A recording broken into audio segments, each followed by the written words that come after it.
Hello everyone, and peace of Christ to all of you. I hope today we'll have a good time and we will learn something new. Today we have a challenge for those who call themselves ustadz in Indonesia. In fact, they are nothing but a bunch of potatoes, and they are fooling those poor Muslims in Indonesia, claiming that they have knowledge.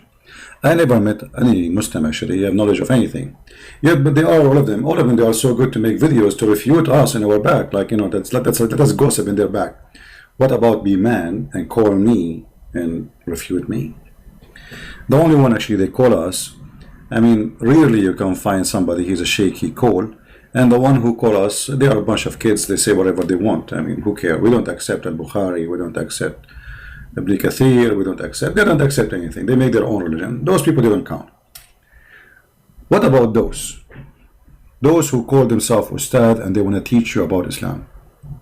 Who are they? What they know? How much they know? In fact, all of them, they knew nothing about your religion. All of them. They are fooling you, taking a lot of money from you for nothing.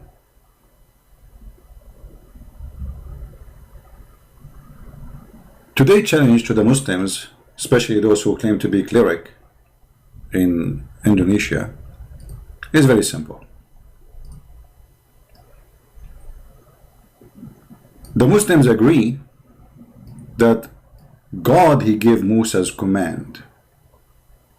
Where we can find the command of Moses in your book? Your book is scattered, and when you talk about Moses, you find yourself all over the place. All over the place. Where we can find the commands which is given to Moses in the Quran? A Muslim, he will say to you, the Quran says many things. As an example, you shall not murder. No, it doesn't say that. The Quran command you to murder. If we go over the commands here in front of us, you say, you shall have no, let's go one by one. You shall have no other gods before me. Muhammad, he brought a God, his name is Allah. Musa's never heard of him. And not only that, he claimed that this God has no spirit. Which means when a Muslim, they say Allah is the same God of Moses. Well, if he is the same God of Moses, then from the first book in the book of Genesis, it says God, he created the earth and the heaven, and his spirit was in the top of the water. His spirit. So God have a spirit. The God of Islam has no spirit.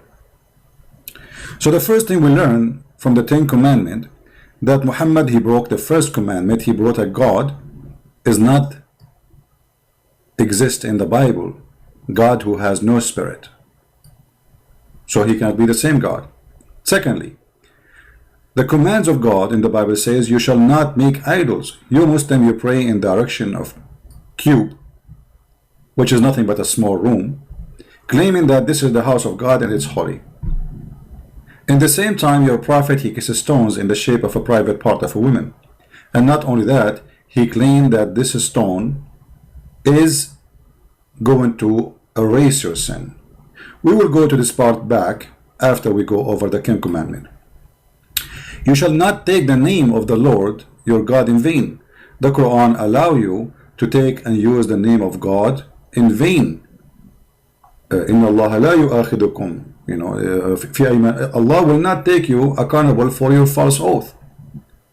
Remember the Sabbath day to keep holy. Muhammad, he don't care for the Sabbath. What happened to the Sabbath? It's gone. Even you Muslims, even on Friday, you work. You work, you do all kind of things. And there's not even a single verse in the Quran saying this is the day which is equal to the Sabbath for the Muslims. Or what the Quran says in a Friday when they are called for a prayer, come. Why? Because Muhammad at that time used to observe Sabbath actually, and Muslims, they are busy doing shopping before the stores close, for Sabbath is coming by afternoon. Remember, Sabbath start by sunset, not by the second day as today, we go by the 24 hours method. Honor your father and your mother. Muhammad did not honor his father, neither his mother. Actually, Muhammad, he says, my father and your father in hellfire. And not only that, he called those who they are not believing in his God, najis. So Muhammad, he called his mother and his father filthy. You shall not murder. Muhammad, he killed many people, including women and children. As an example, a woman, he cut her 2 pieces alive. Her name is Qurfa, and she is over the age of 40, by tying her legs into 2 camels. You shall not commit adultery. Muhammad, he found having sex with his maids in the bed of his wife, and his wife Hafsa, she said to him, في بيتي وعلى سريري, in my house and in my bed, you filthy Muhammad. You shall not steal. Muhammad was accused in the Quran of stealing even clothing. And even the Muslims, they are so proud about how many caravan the Prophet he attacked and he stole the product. Imagine you have a bunch of cars in the highway, and the guy he claimed to be a prophet, he stopped those cars, he killed the drivers, and he take and he steal all the product they have. This is what Muhammad was doing, and the Muslims are proud about such a thief. You shall not bear false witness against your neighbor. Muhammad, he bear false witness as much as he want. Actually, he taught his men, as an example, when he killed Ka'b, Abdul Ashraf, he said, one of his men, he said to him, I'm going to lie to him in order to kill him. He said, do it, okay, no problem.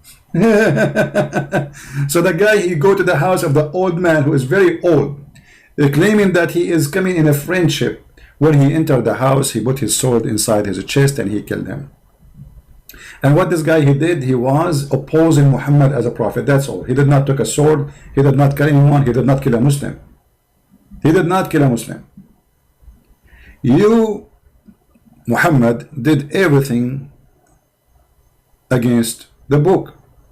You shall not covet. Muhammad, not only he took the neighbor house, Muhammad, he took his own son, wife, and he went to her house and he flirted with the wife when the husband was not there. And then after that, he took her to his bed and he slept with her without even getting married. When she said to him, who is your witnesses? He said, Allah and Jibreel. So what we learn from this? That Muhammad, he broke all the commands of God. So how he can be a prophet of God? But now we are going to focus on something, one thing at a time, for the Muhammadans, so they can do, already they are confused, already they are weak. This is a religion of weak. We will focus on this one. You shall not make idols. You Muslims kiss the black stone, and we ask you why you kiss the black stone. You say because it's coming from heaven. This is what the pagans do. Pagan, they believe that stones present God. Actually, most of pagans, they don't believe that stones are God as much. This is a stone will give them the power of God, and this is exactly what you Muhammadan do. If we go and review what Muhammad he did and what Muhammad he teach about the black stone, we will find that you are a pure pagan people. Ibn Abbas said that he used to kiss the black stone. In different hadith it says that Muhammad, he used to kiss the black stone and he cried, and he said to Umar, here the tears of sorrow will come, and he used to cry in the front of the black stone. Umar, he got Muhammad busted. He said to Muhammad, he said to the Muslims, well, I know that you are a useless stone, and you are useless, you are harmless, neither there's no use of you and there's no harm, there's no benefit if you read the hadith. And this is coming from the Bukhari. But then why Muhammad then he kiss it if there's no benefit from it? It doesn't make sense. In different hadith, Muhammad he claimed that if you touch the black stone in the Yemeni corner, by doing that, that erase your sin. And as you see, this is not a da'if hadith. He said, I heard the Prophet, the messenger, saying, touching them erase sin, and I had him say, whoever circumambulate 7 times, it's like freeing a slave. So now Muhammad, you don't need to free slaves, or just go around the Kaaba 7 times, and that's it, you free the slave. That's it. Keep your slave at home as a slave. So Muhammad, when he starts saying free a slave, people start complaining, and he himself, he cannot do that. So he said, oh, you know what, forget about it. Just go around the Kaaba 7 times, forget about the slave. It's as if you're free a slave. But the important here, you see the pagan Muhammad saying, touching them erases sin. I challenge those Muslim ustadz to tell us how touching stones will erase your sin.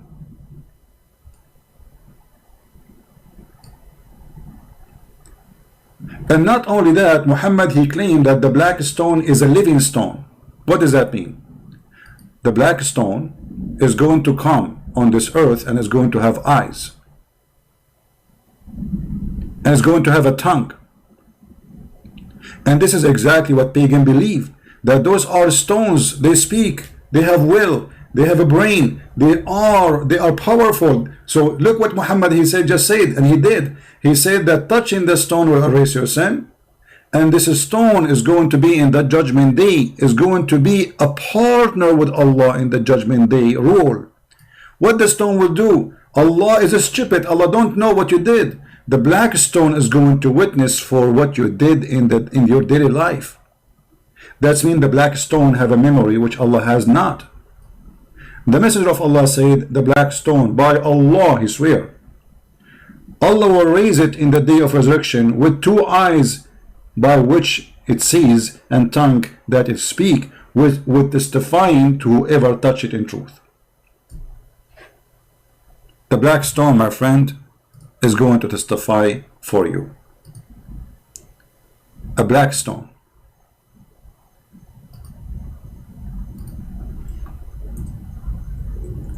So how you Muslims or Muhammadan, it's better to call you Muhammadan actually, because what Muslim mean?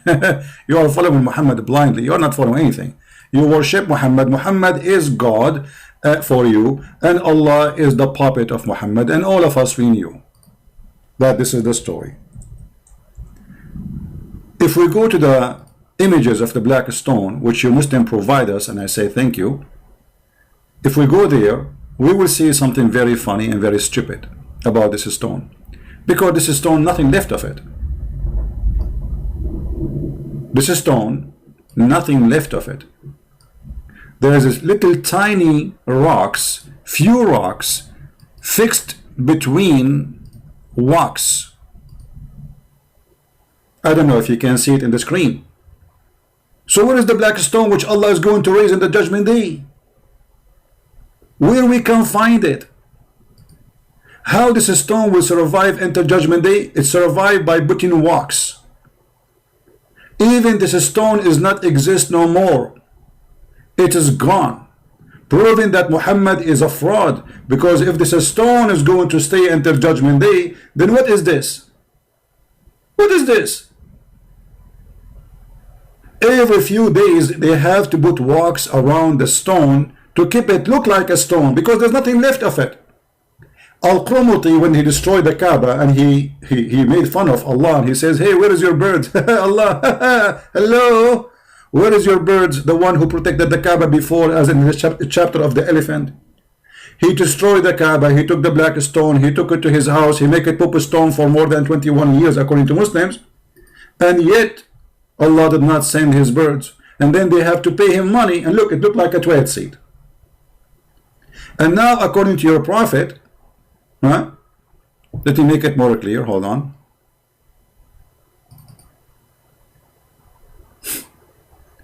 According to your prophet, this black stone is going to come in the judgment day. Let us see. I'm trying to get a better image so we can see. I don't know if you guys saw with me what we are talking about. This picture is clear, but anyway, let me use it with this one.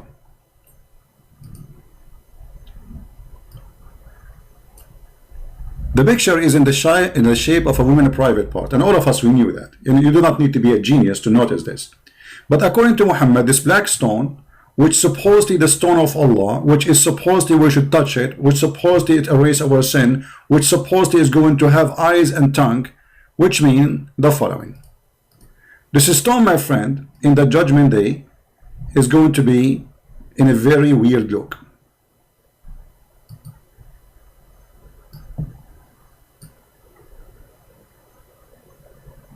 According to your God Muhammad and his prophet Allah, the black stone is going to have two sexy eyes,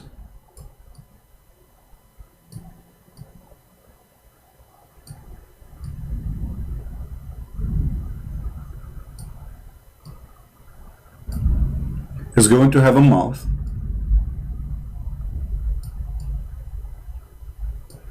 and don't forget that this mouth is going to have a tongue.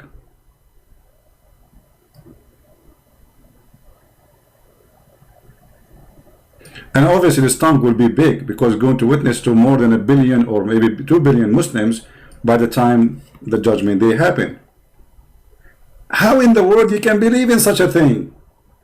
So we want the ustadz, the one who claim to be not pagans, the one who claim that we are not pagan, we are people who believe in God, his name is Allah, he is one God, but yet you believe in a fiction and stupid stories, and Muhammad is telling you that even this black stone is the right hand of Allah.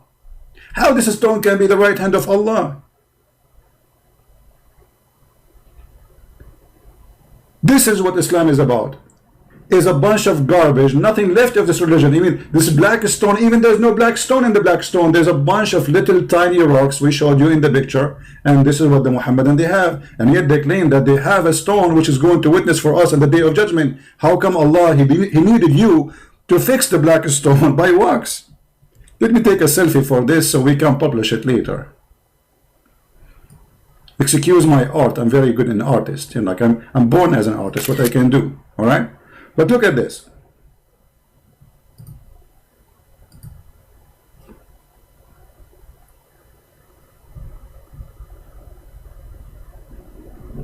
I mean, a human being sometimes is crazy. How people believe in such a garbage? It happened.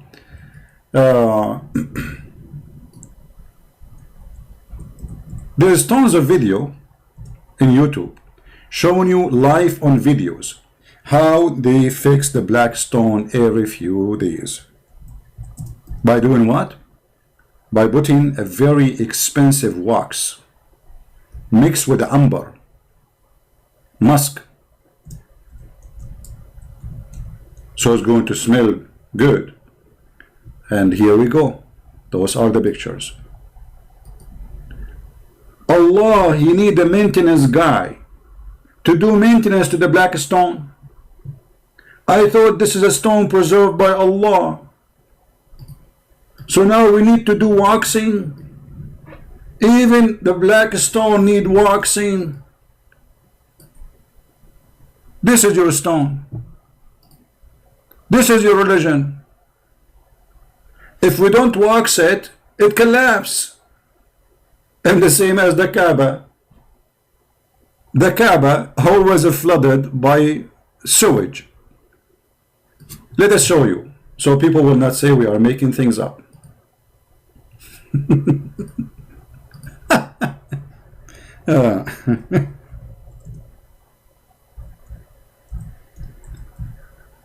Ask yourself, if this Kaaba was chosen as a location by God, how come God, he chose the worst location in the world for the Kaaba, where always rain come and all the sewage of Mecca cover the Kaaba?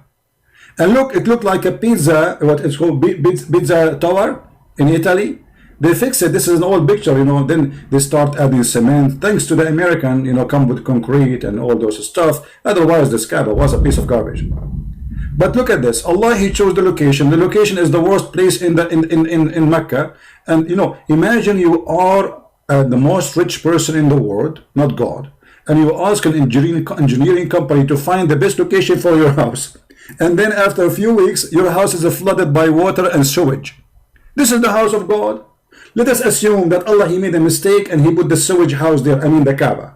Can't Allah, he make a miracle and he lift up the ground up so the sewage will not cover it? I mean, come on, just lift it 3 meters up. Can't Allah do that? No, he cannot. He's a potato. This is the house of God. If you like to learn how to swim, I can take you there. Look at the dirty, filthy water. Look at the color of the water. This is what Islam is about. So we are going to wait for the ustadz, if they dare ever to answer what we are saying. If you are already worshipping one God, his name is Allah, why you are attached to stones? The stone have going to have a tongue. Stone is going to speak. The stone is going to fart. Stone have eyes and tongue and lips. And the stone will erase your sin, as we showed you. What kind of religion this religion is? Since when stones erase sin? And since when God, he have a house is covered by mud and sewage? And since when we cry in front of stones and they erase our sin if we touch them? And since when we need to pray in the direction of a Kaaba, but yet we believe that Allah is in the sky? And since when we can even pray in the, you know, by the way, Indonesian, they were praying all those years to Africa. If you go in the news, you will find, where is Allah? Where was Allah when the Indonesian were praying to the direction of Africa? Let me find you the news. For more than 1,000 years,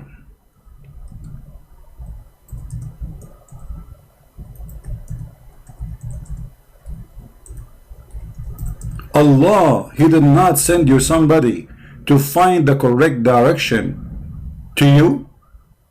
This is in the year 2010. Until then, 2010, not long time ago, just 10 years ago, you Indonesian Muslim, you were praying in the direction, in the wrong direction, praying in the direction of Africa, Somalia. Where was Allah?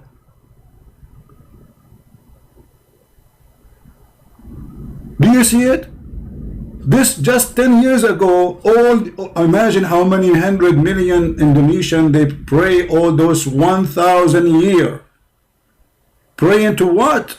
To Somalia.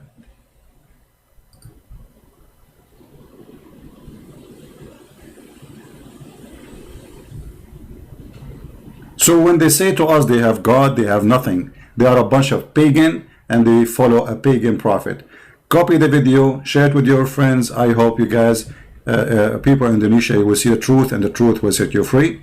And this is a Christian Prince was with you, with my love to all. I will try to come tomorrow again live on air in the morning if I can, if not the day after. Thank you. And we are going to wait for the ustadz to answer our challenge, if they dare to answer. But you know them, bunch of potatoes. They make videos in my back, but nobody dare really even to refute what we say. They don't even dare to speak to me, for they are coward. Thank you. See you. God bless you.